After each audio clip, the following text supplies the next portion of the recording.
Ayo kita mini vlog aja, Flash. Ya nggak, Flash? Aduh, ayolah. Selamat siang saudara-saudara, selamat datang di sebuah candi yang berada di Kalasan.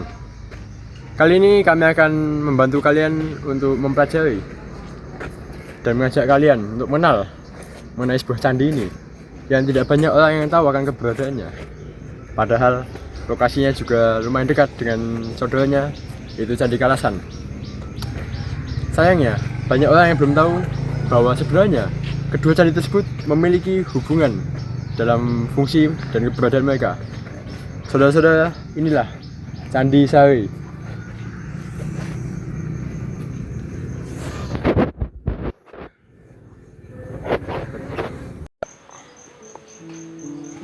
Sari pertama kali dibangun pada abad ke-8 dan dalam waktu berdekatan dengan Candi Kalasan. Candi ini pertama kali ditemukan pada tahun 1820 dan akhirnya dipugar pada tahun 1929 sampai 1930 oleh orang-orang Belanda.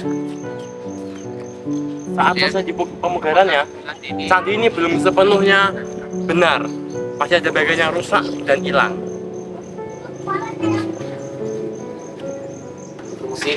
Fungsi dari candi ini, Candi Sari ini, ada 4 kemungkinan fungsi utama dari candi ini. Yang pertama itu sebagai perpustakaan. Candi ini memuat surat-surat yang berisi tentang teologi dan juga dari surat dari biksu-biksu lain. Terus yang kedua, berfungsi sebagai jadi mahawihara, di tempat di mana para biksu ini belajar tentang pengetahuan dunia dan juga teologi dari agama Buddha. Terus yang ketiga itu sebagai wihara biasa, sebagai tempat di mana rakyat-rakyat atau masyarakat itu beribadah di sini.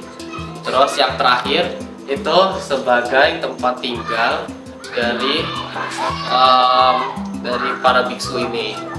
Jadi sebagai asrama gitu. Di sini adalah salah satu tempat di mana arka Buddha diletakkan. Di sini ada pahatan makhluk muka linda, makhluk alam bawah yang dulu melindungi Buddha saat Buddha ini bermeditasi. Terus di sini ada pahatan lidah-lidah api yang melambangkan kalau arka Buddha itu ada simbol apinya gitu. Dipercaya juga arka Buddha ini dia berlapis logam mulia, oleh sebab itu dia nggak dipajang di sini. Kita bisa lihat di atas itu ada kayak gap gitu, pemisah itu di mana balok-balok kayu diletakkan sebagai dasar atau fondasi untuk lantai 2 itu. Nah, lantai 2 ini dipercayai sebagai tempat tinggal para biksu dan juga tempat menyimpan surat-surat tentang teologi dan juga dari para biksu itu. Di awal, jadi menurut Bapak, Candi Sari ini sebenarnya kan digunakan untuk apa, Pak?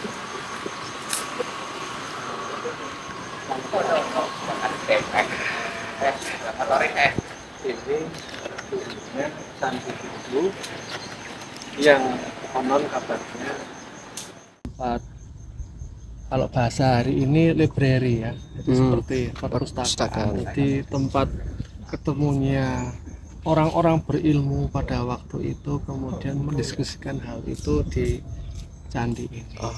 Oke. Memang banyak candi perfungsiannya, selain untuk ibadah, untuk persembahan, mungkin ya seperti Candi Sari ini bertemunya ilmuwan-ilmuwan pada waktu itu. Oke. Kemudian apakah candi ini memiliki hubungan dengan Candi Kalasan? Mungkin secara tempat ya itu berhubungan ya, karena lokusnya memang di zona Sleman Timur. Tapi kalau dari segi kesejarahannya tetap ada bahwa memang hubungan antara Candi Kalasan, Candi Sari maupun candi-candi yang ada di seputaran Sleman ini pasti ada hubungannya. Oh, iya. Oke. Lalu menurut Bapak, apakah candi ini merupakan suatu warisan budaya yang bernilai? Ya, jelas. Banyak hal yang hari ini pun kita masih belum ketemu akar masalahnya, akar apa hikmah yang dibalik dari candi ini. Ya, benar. Banyak hal-hal yang bisa kita kaitkan, baik itu yang secara rumit maupun yang secara sederhana. Misalnya, sederhana aja lah, kita ketika membangun bangunan setinggi candi ini, hari ini tentu kita butuh alat yang namanya crane, Ya, ya benar. kan? Ada crane, ada dump truck untuk memindahkan batu Ya. dan sebagainya. Nah, dulu nggak ada crane, nggak ada dump truck ini memindahkan dari batu-batu ini yang tadinya barangkali ada di aliran sungai sampai ke tempat ini, ya kan? Iya, Nah, benar. tentu akan menjadi pertanyaan dulu gimana yang ngangkatnya batu ini itu. Tentu hal sederhana-sederhana seperti ini menjadi titik tolak penyemangat kita generasi yang ada pada hari ini agar nenek moyang kita aja bisa. Dan candi ini pun kalau kita lihat baik yang sangat sederhana, candi kecil sampai candi-candi yang besar seperti Borobudur itu dibuat dengan struktur geometris yang sangat presis sekali. Tentu ada maksudnya kenapa candi ini di titik ini, di titik tidak bergeser. Mungkin waktu itu nenek moyang kita melihat ada koordinat, ada rasi bintang dan lain sebagainya, sehingga candi ini lokasi di sini, ketinggian sekarang, hadapnya di mana, itu semuanya dipertimbangkan oleh pembuatnya. Oke. Lalu apakah candi ini masih mendapatkan perhatian dari pemerintah menurut Bapak? Iya, jelas ini di bawah BPK ya. Baik itu perawatannya, baik itu pelestariannya, pemugarannya dan sebagainya masih diperhatikan oleh pemerintah. Kemudian menurut Bapak apa upaya pemerintah melestarikan candi ini? Ya jelas dengan membuat masa dari candi ini masa awet ya, itu lebih panjang lagi. Dengan mungkin pembersihan Oh iya ya. penutupan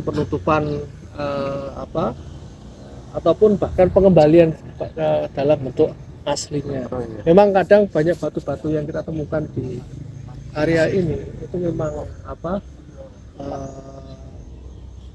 merupakan bagian atau pasangan dari candi ini. Oh. Hanya karena bergeseran, patah dan lain sebagainya, sehingga tidak memungkinkan atau belum memungkinkan candi itu dipasang. Mungkin kalau misalnya ketemu ada semacam lem ya, lem yang dibuat dari bisa ngelem batu, mungkin ya ini kayak ini kan ada semacam ukiran kepala ya, tapi ini yang tengah ini kok nggak ada.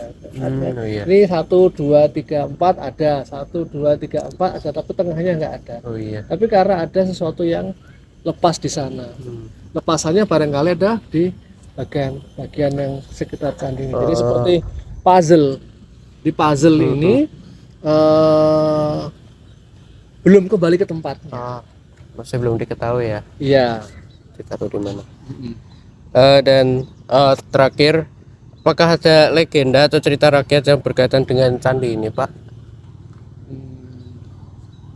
Jadi lebih tahu. Oh ya. Jadi lebih tahu, bisa dicari di sumber-sumber Google ataupun apa tentang hikayat-hikayat yang ada di candi ini. Yang jelas bahwa candi ini tetap bermakna, berfungsi bagi masyarakat sekitar maupun masyarakat di luar daerah ini, karena masih banyak orang yang datang kemari jauh-jauh, mungkin ada wisatawan dari Singapura ataupun Thailand gitu kan, yang notabene beragama sama dengan candi ini, mungkin agama Hindu, datang kemari untuk sembahyang, kemudian untuk bahkan terkadang ada semacam anjang sanat tali asih, mereka setelah beribadah dan membagikan sembako kepada masyarakat sekitar yang kurang mampu di sini. Nah, ini berarti bahwa ada keterkaitan antara bangunan candi dengan masyarakat baik yang di sekitar sini maupun ada di luar. Mungkin masih juga banyak masyarakat sekitar sini yang memakai candi ini sebagai momentum-momentum ataupun acara-acara yang sifatnya kedaerahan gitu. Ya sudah Pak, itu aja dari saya. Terima kasih ya Pak. Ya. Candi Sari memiliki tenda berbentuk persegi panjang dengan ukuran 17,3 kali 10 meter dengan konstruksi tingkat 2. Candi ini menggambarkan surga dalam ajaran Buddha, di mana terdapat pahatan makhluk sakral seperti muka lindah dan ular sakral yang melindungi Buddha. Pada bagian luar candi terdapat 38 relief bodhisattva dan ukiran makhluk kayangan kinara dan kinari yang berada di sisi jendela.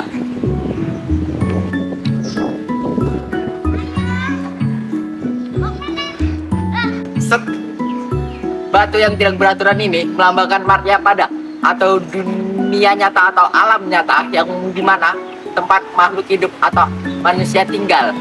Pada bagian tengah candi terdapat banyak ukiran dan pahatan yang melambangkan alam swarga atau alam dewata.